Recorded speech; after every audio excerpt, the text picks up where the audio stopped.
You're listening to the Creative Mind Smart Money podcast, and I'm so excited to welcome my special guest, Shannon, from the Email Club. Shannon is an amazing email marketer, and she actually works with my company, Firestorm, and I'm always wowed by her skills. She's here today to help us dive into the exciting world of email marketing. I'm so excited to have you here today, Shannon.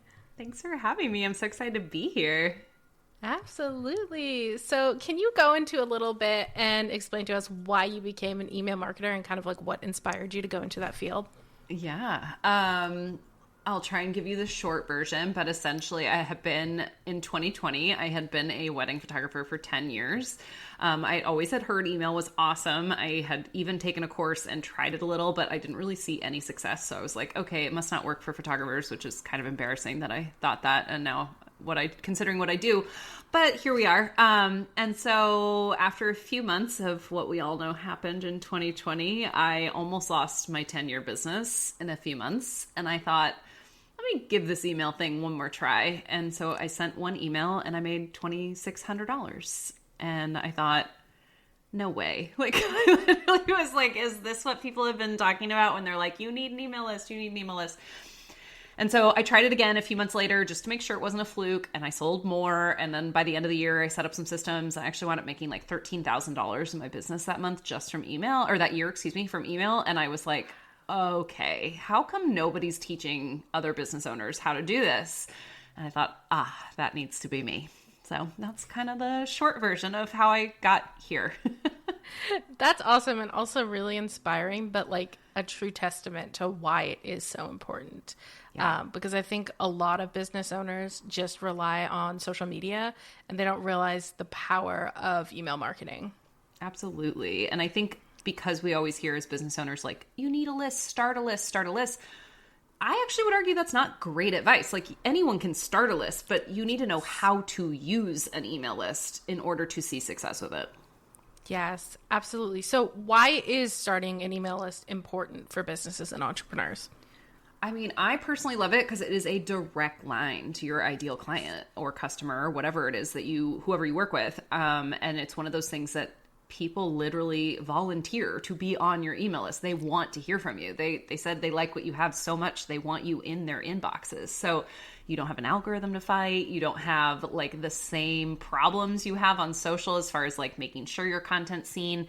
And it's just, in my mind, a really great way. Even a small email list is probably more likely to buy from you than a huge, social following. Yes, absolutely. And I mean, you're obviously a testament to that, again, with sending out that email and getting that like response back, which is amazing. So what are the first steps someone new to email marketing should really take to get their list started? Yeah. So I think you can do this in 3 really easy steps. I think all you need to do is choose an email provider that you want to use. And there's many out there. I personally use Flowdesk. I know you use ConvertKit. There's another one out there that's completely free. I actually think ConvertKit has a free plan now too, but there's one out there that's completely free called MailerLite, Lite. I mean, honestly, just pick one and go with it. Like, you don't have to go crazy. All, I think, offer free trials so you can see which one you like the most. Yeah. Because honestly, the platform you will use is the best platform. Like, it doesn't matter which one so-and-so's using, just the one that you will use is the best platform for you. So figure out which one you like the most and just get started. And then what you're going to do once you've picked that platform is you're just going to create an opt-in page, and any email provider will walk you through exactly how to do that. So it's just a way basically to collect email addresses so that people can say, yes, I want to be on your email list. I want to get emails from you. Just set that up. And then your third step is literally just talk about it. Say, I have an email list. Do you want to get on it? I'm going to be talking about these things, or I'm going to be telling you about this. Like, get on my list. And that's literally all you have to do. You don't have to have a welcome sequence. You don't have to have a free resource or anything like that. You can just start emailing. Yes, absolutely. Absolutely. And I think that's so important, is you just get started. Absolutely. Like, don't be afraid. Just start somewhere and then you can build upon it eventually. Exactly. I mean, I always had it in my head that I had to have certain things, right? Like, I have to have this welcome sequence, or I have to have this free resource, or I have to have these things set up. And then finally I was like, wait, couldn't you just email? Like, why do we need to have all the bells and whistles? you can build those later. You can add those later. Like, you can just start emailing. I didn't even know what I was going to talk about when I first started my email list. So I just started talking about random things.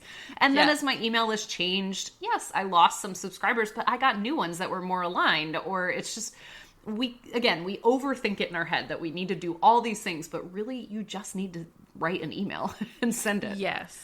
Yes, absolutely. So I know you touched on it a little bit, but how can entrepreneurs really choose the right email marketing platform for their needs?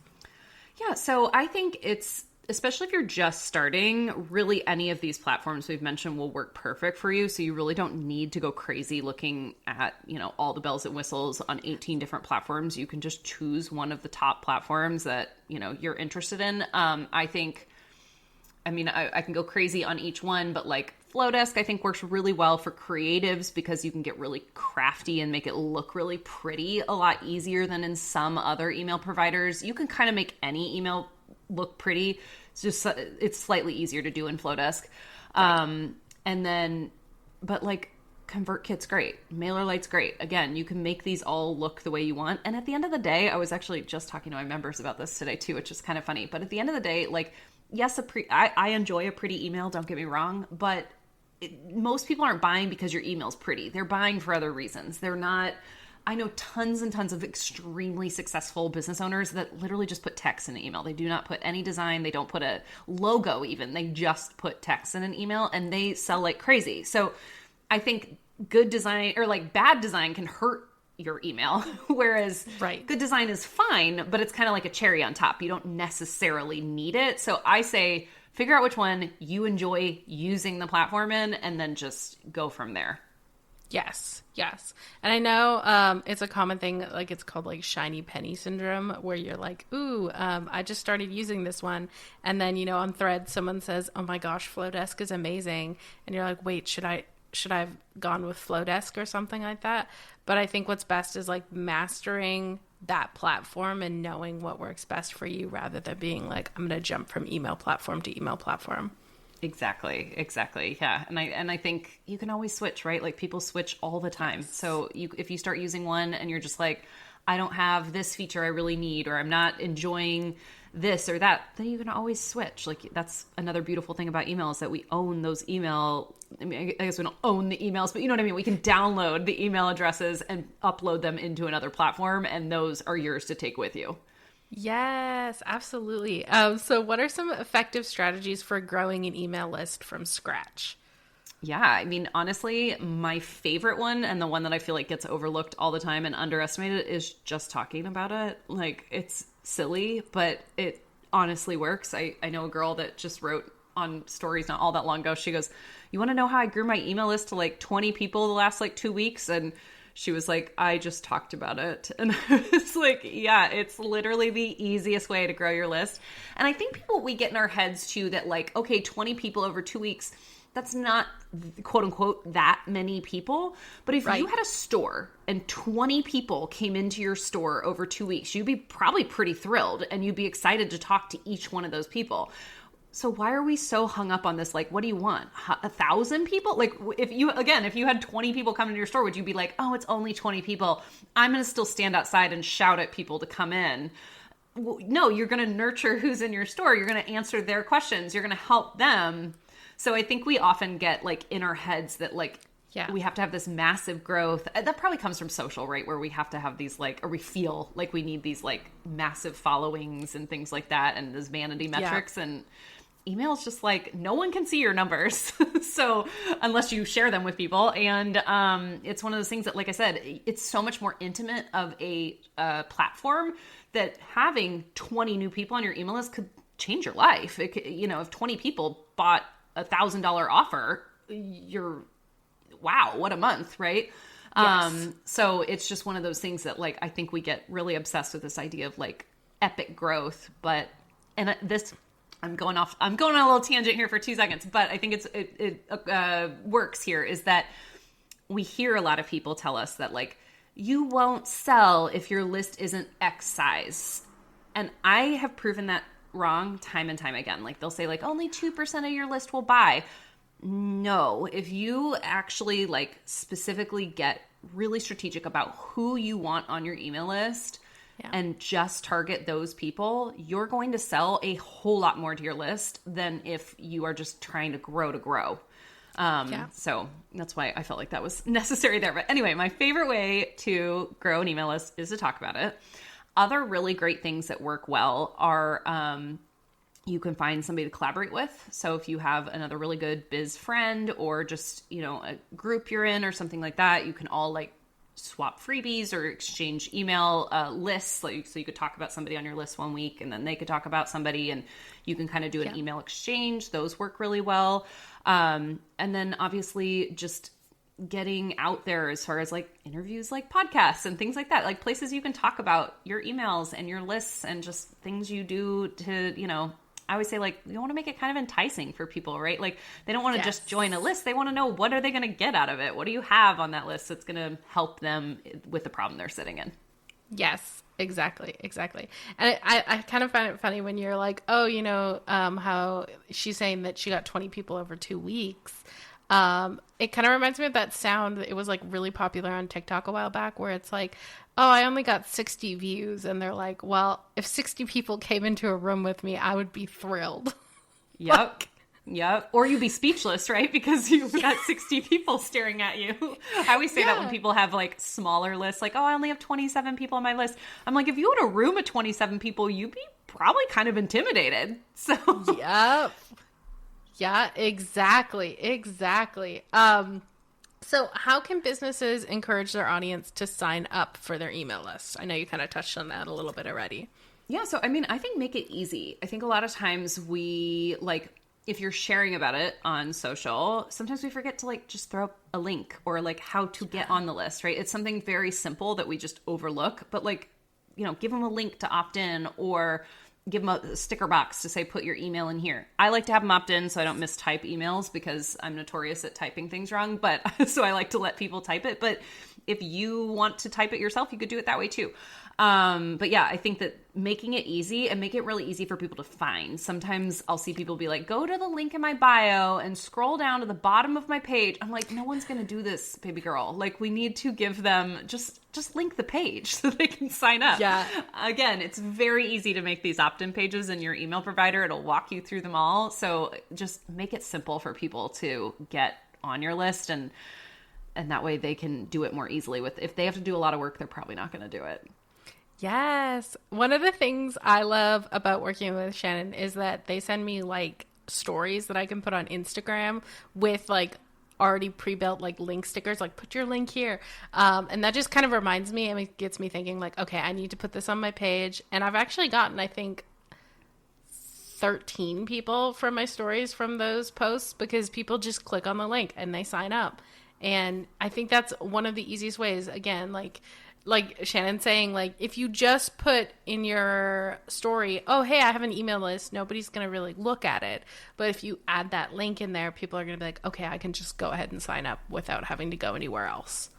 Yep, exactly. I mean, I grew my list to 50 people just doing that every week. I mean, it took me 10 weeks to get to it, but every time I get a couple of people, I tell my friend, I was like, oh, I only got 2 today. And she's like, it's 2 more than you had yesterday.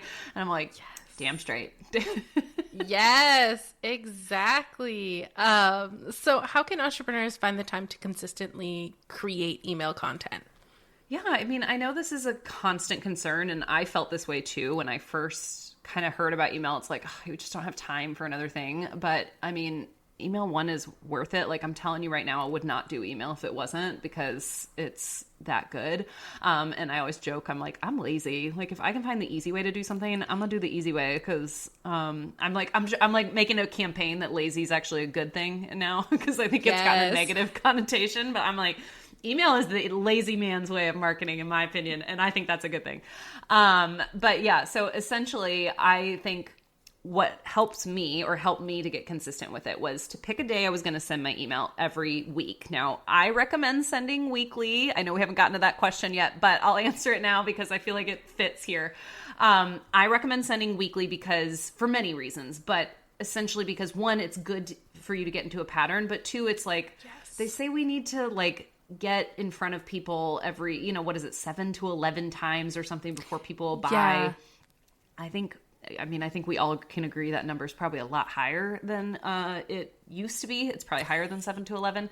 But if you're only emailing like once a month, then, you know, it's going to take you a year before people see enough of your content to want to make a buying decision or purchase. In theory, right? Again, this is all kind of numbers, but that's why I like weekly, because it's a good way to stay front and top of mind.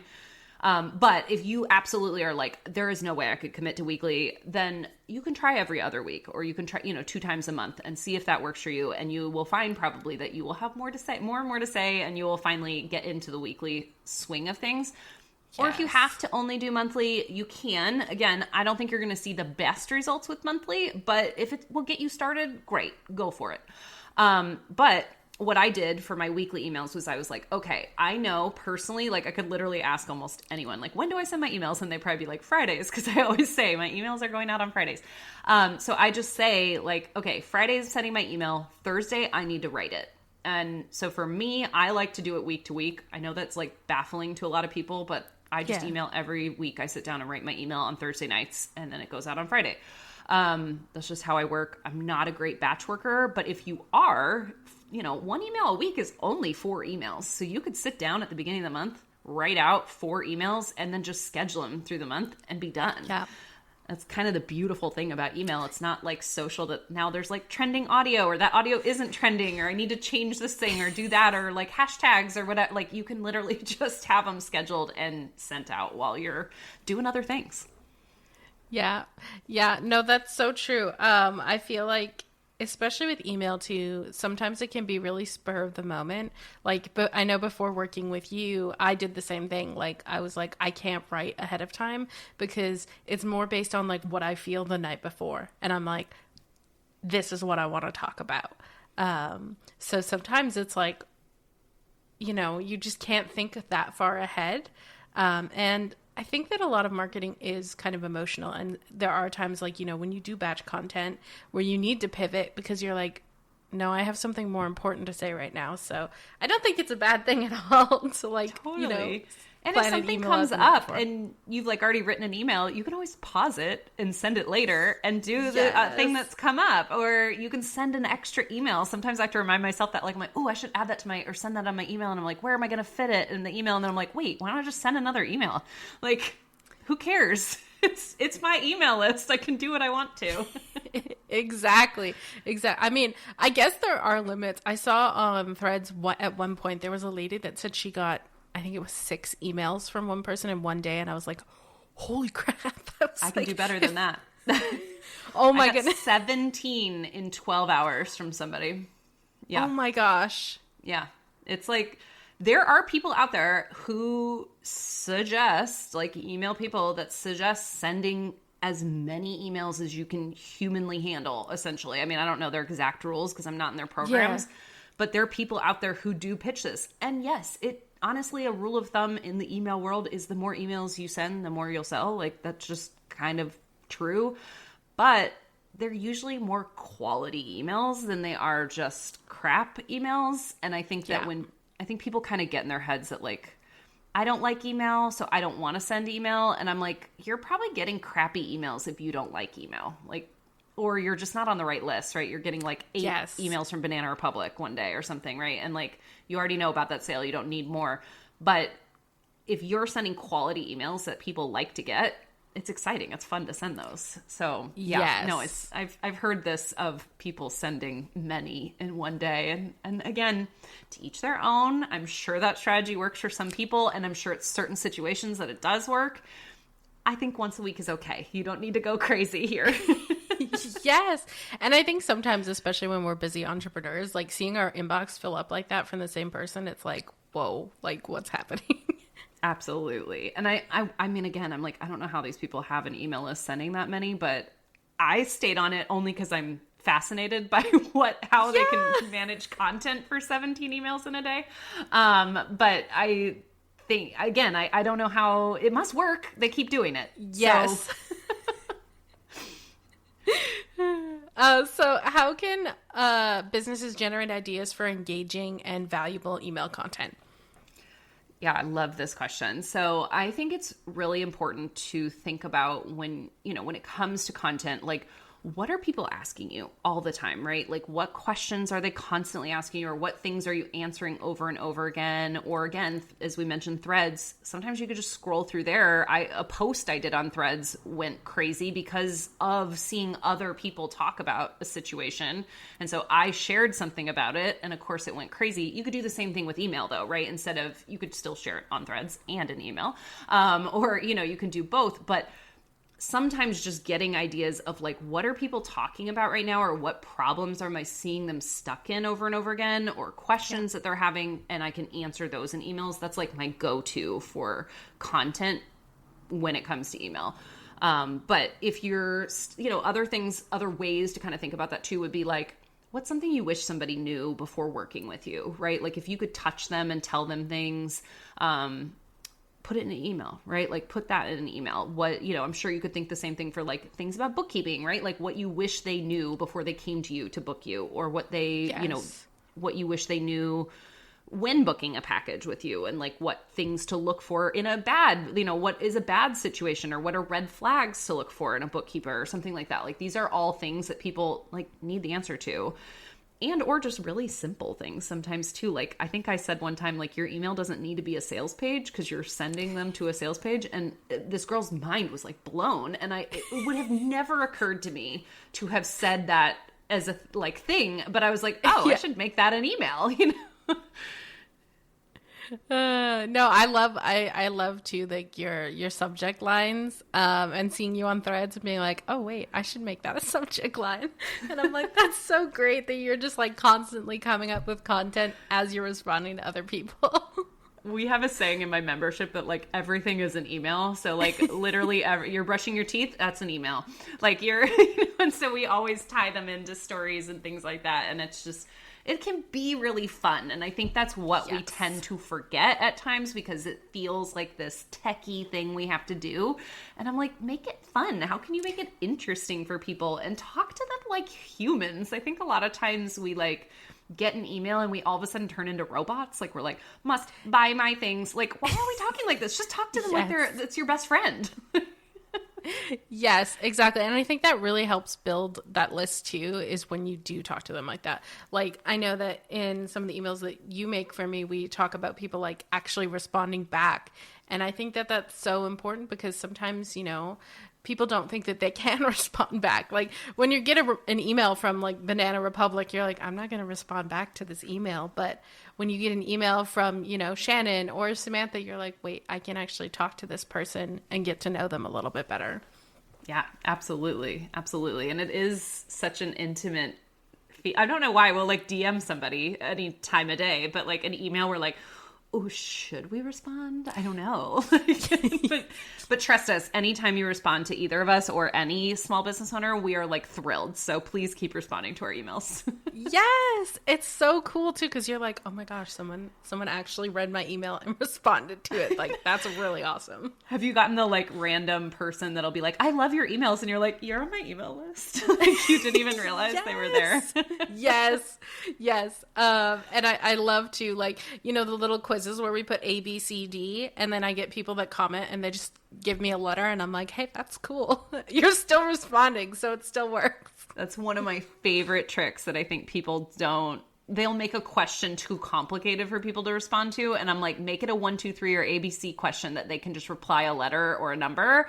And like people, it just takes away those brain calories of us having, we think about so much all the time. If we can just pick a letter and send that, so much easier. Yes, absolutely. So I know you touched on it like a little bit, but what types of content tend to perform well in email marketing campaigns? Yeah. So, I mean, honestly, I think just putting yourself or your personality into your emails, kind of no matter what you're talking about, will usually do well, right? It kind of depends on what we're thinking of, quote unquote, do well, right? So if we're talking about, just getting good engagement and making people, fall in love with your emails and want to open your next emails, which personally I think should probably be your goal, even though we do absolutely want to make sales. I think getting people used to open your emails and being excited to see your name in their inbox is probably like a very underrated thing that we should be doing in our emails.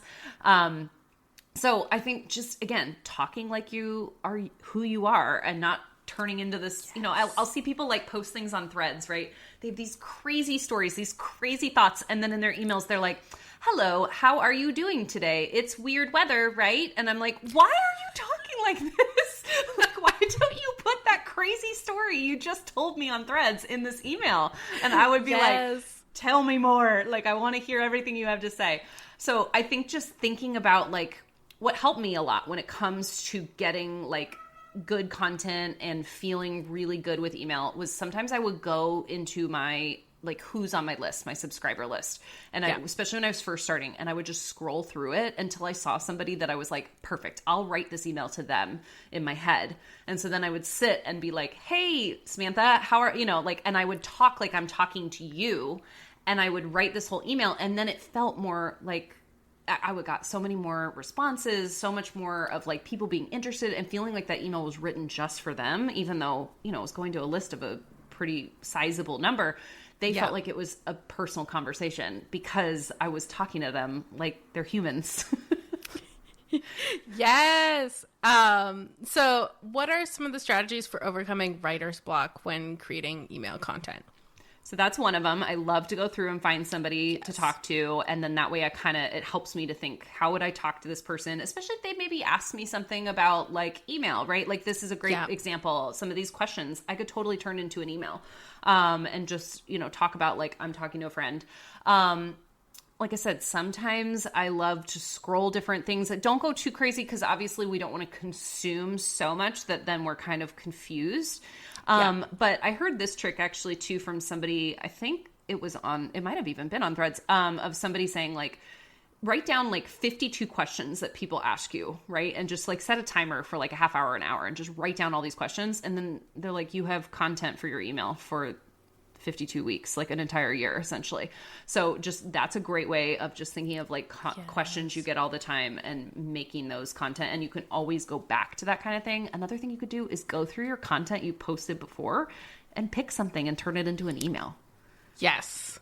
Like we kind of forget we can content repurpose like that. I'm guilty of forgetting to do that too. Or, even repurposing the same content again. I think we think like, oh my gosh, somebody's already seen it. And it's like, maybe they have, but they probably don't remember. Like I wouldn't. Yeah. Well, I think that's so important. And actually, I think next month or the month after, I have a lady coming on talking about content repurposing. But I think that we always forget that just because we put something out there before doesn't necessarily mean that everybody has come and seen it. Like you can have 600 followers on social media. You can have, 300 people on your email list, but not every person is going to see it. And they may digest it differently too, right? Yes. Like if they see it in a visual format versus written format, they may digest it completely differently. Yes, absolutely. And I think that's so important to remember. Because you could have maybe when you're saying, they do that 52 question exercise, they might only come up with 47.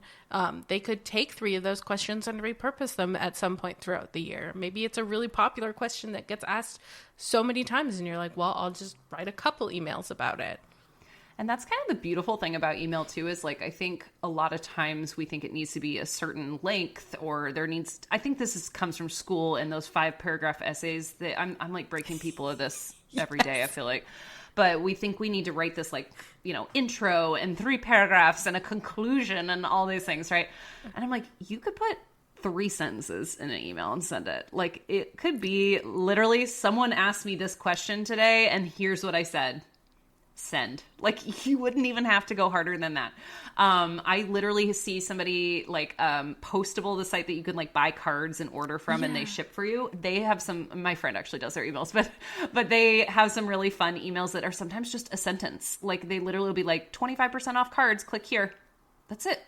And you're just like, I'm sure they make tons of money because it's just so simple and it tells you exactly what you want somebody to do. And I think often we're like, this isn't a blog post, even though we kind of like, we just get in our heads with stuff. So keep it simple. If you're like, I've sometimes just shared a podcast episode in an email. That's it. Like you don't have to go crazy here. And I think we get in our heads. We're very good at that as business owners. I think so. Yeah. Well, and there's so much to think about, like you mentioned. I mean, between social media, email marketing, and then further than that, you have networking, in-person marketing, everything like that. So we can definitely overcomplicate the things that we need to think about. But absolutely. I think email is one of the really, really simple things that we just start. And one of the things I overcomplicate very easily. Yes. Yes, one of the things I like to remember is one of my mentors told me, done is better than perfect. And love it. Absolutely. I heard somebody say too, she was like, as business owners, we're kind of expected to be good at a lot of things. And yes. So if you're ever in your feels about emails or anything, most businesses have an entire team running something like that, right? So it's unusual. We have to be good at selling, at video, at podcasting, at interviews, at writing, at so many things. And it's the best part about email is you don't have to be. If you pass third grade, you can write an email. It's that simple. Talk like a third grader. You're good. Send the email. Done. Call it a day. Yes, absolutely. I love that. And I think it's so, so valuable. I want to say thank you so much for being here today, Shannon. I really appreciate it. I think we got a lot of really tangible tips that my listeners can walk away with. Where can my listeners find you if they want to work with you or just connect with you on the internet? Yeah, so I basically live on Instagram. You can find me there at Mrs. Vondy with a V as in Victor, Vondy. I'm sure there'll be a link somewhere here for you so you can find me. And then obviously you can get on my email list and see what the fuss is all about if you would like to.